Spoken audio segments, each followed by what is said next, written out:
20s, I proudly wore a t-shirt showing a woman saying, "Oops, I forgot to have children." Some people thought it was a big joke, but back then I remember being so serious about not wanting kids that I asked my doctor about the possibility of a tubal ligation. He said I was too young and would likely change my mind. Sure enough, I grew up and had a change of heart, and then I ran out of time. According to the most recent census, Canada is at its lowest birth rate since the Great Depression, and there are more single-person households than ever before. Still, society and a whole lot of mums tell us that to be a mother is not only a woman's biological destiny, but her ultimate emotional fulfillment. Even in the era of the modern family where anything goes, the yummy mummy reigns supreme.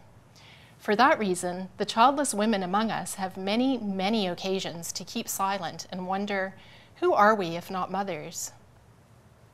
The idea of motherhood is as alive in our psyche as the promises of finding Mr. Right and living happily ever after. It starts the first time a baby doll is put in our tiny arms, or we play dress up in a white gown and veil. Encouraged from birth by well-meaning parents, grandparents, and friends, and helped along by Hollywood, when we don't give birth, we have to rethink our entire idea of our futures. What will replace the ultimate bond between a mother and her child? To whom will we impart our wisdom and knowledge? Who will look after us in our old age? Are we even adults if we're not mothers? I'm rarely asked why I don't have children, and I have to wonder, is it because the question is too personal, or because the answer is too unimaginable?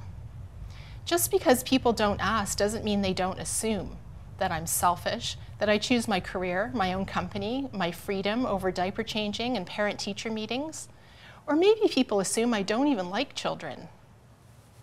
In groups of women, I'm not expected to speak during countless discussions about the joys and challenges of child rearing. How often when I've tried to contribute have I been shut down with these stinging words, "You wouldn't understand, you don't have kids." Is it any wonder women will put stress on their relationships, pay any amount, try anything, all in the hopes that fertility technology will help them conceive or turn back the ticking clock? Otherwise, we're meant to make our excuses when asked the more acceptable question, do you have children? Many non-moms answer with a knee-jerk, I don't have kids, but they have dogs or cats, but they have fulfilling careers, friendships, gardens, travels, but they're active mentors. But nothing replaces children. Not my cat, not my career, not my niece's nephew or great niece, not my friends or my writing. I do not have children, period. Trying to get square with this has occupied most of my last few years. I teeter between acceptance and sadness. I worry I've missed out on one of life's most vital experiences. In her 1998 memoir, Paradise Piece by Piece, writer Molly Peacock says, "As it turns out, my choice not to have children has defined my adult life. It's been like hacking through undergrowth while walking down a hardly used, perfectly paved way."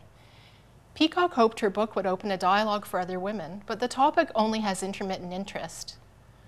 That's why, despite the stats that show I'm far from alone in my childlessness, it still feels like an unspeakable reality that no one wants to talk about.